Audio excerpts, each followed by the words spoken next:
Let's quickly bring up the news update now. And we begin with the story where a civil society organization has condemned the directive affirming only the old 200 Naira notes as legal tender as against the old 500 Naira and 200 Naira notes.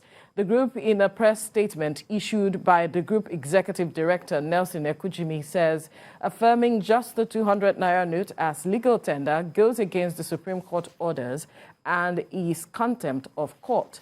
They asked the president to retract the order. The group also condemned the violence in some parts of the country as a result of the Naira redesign policy, which has caused scarcity of the Naira and has asked Nigerians to remain calm. A governor of the Central Bank of Nigeria, Godwin Emefiele, says he has met with 15 heads of commercial banks to ease the ongoing cash crunch in the country.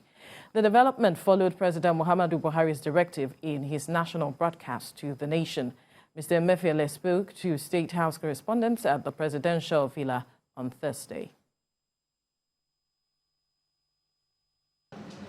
This policy is one policy that goes to solve the problem of reducing corruption and illicit financial flows.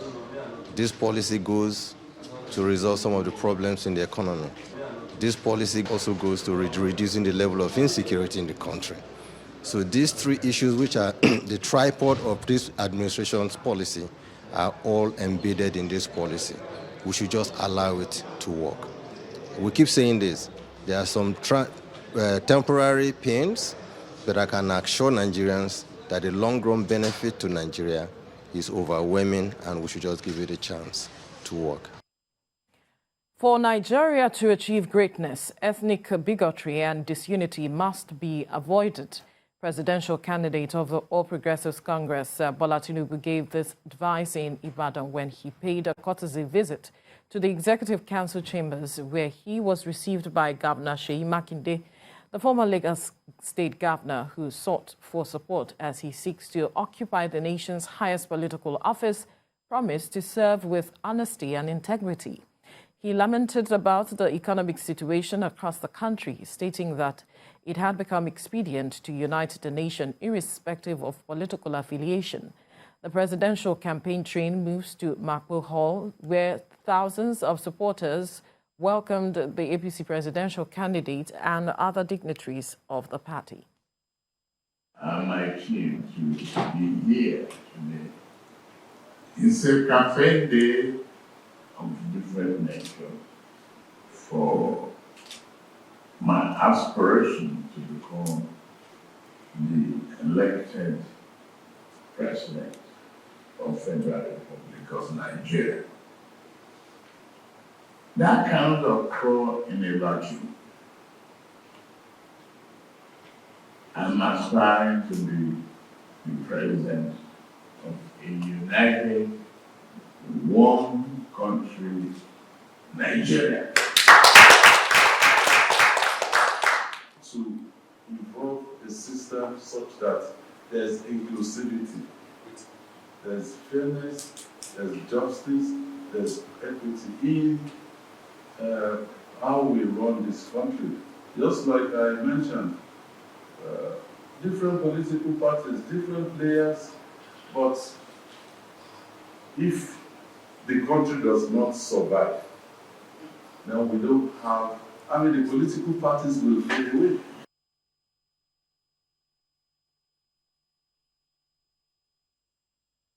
Vice presidential candidate of the People's Democratic Party, Ifeanyi Okowa, has advised the people of Delta State and Nigerians to vote Atiku Abubakar as the next president, as he has all it takes to rebuild the nation's economy and end the problem of insecurity across the country. Governor Okowa made the call during the rounding off of the party's statewide campaign at Bomadi and Warri North local government areas of the state. We have details in this report. It is the last lap of the PDP statewide campaign to all 25 council areas in Delta State. Bomadi local government area is where the party train makes its stop as party leaders, including Senator James Manager, and supporters converge on Olu Primary School to woo electorates. In a few days' time, maybe 10 days from now, we'll be going out. You must have your voters card. His Grace, Your Excellency, as usual, we have never disappointed PDP before. We have never disappointed PDP before. Whether they like it or not, we will do the same thing. I don't even know if we have another party. And we believe there's such a way which I will call Buruku. We are going to give PDP the Buruku vote, which is the bulk vote for PDP. And I believe we're going to divide the 5/5 for PDP. There's no two ways about it. PDP governorship candidate calls on this Ijaw-speaking area to continue their support for the ruling party in the state for more development. That same day you are voting for prayer, you are also voting for me. I mean, not so. That's so. And Bomadi has never failed PDP. Bomadi will not fail us. Will Bomadi fail us? No. Koko, headquarters of Warri North Council, is the final destination of the campaign as Governor Okowa urges the people to vote for Atiku Abubakar on Friday the 25th to rescue the nation. Because if security too plenty, we want this unite for Nigeria. We will not agree for one month again. Okay. Economy done bad, everything done bad. But PDP is coming to repair because we know how to repair. Have you not been so? When the military before 1999, when they spoil Nigeria finished, when Nigeria entered through Obasanjo and Atiku, not be repair, we repair the place. As the election date draws closer, these PDP faithful are confident of victory at all levels, but only time will tell. Ikenna Amechi, TVC News, Koko, Delta State.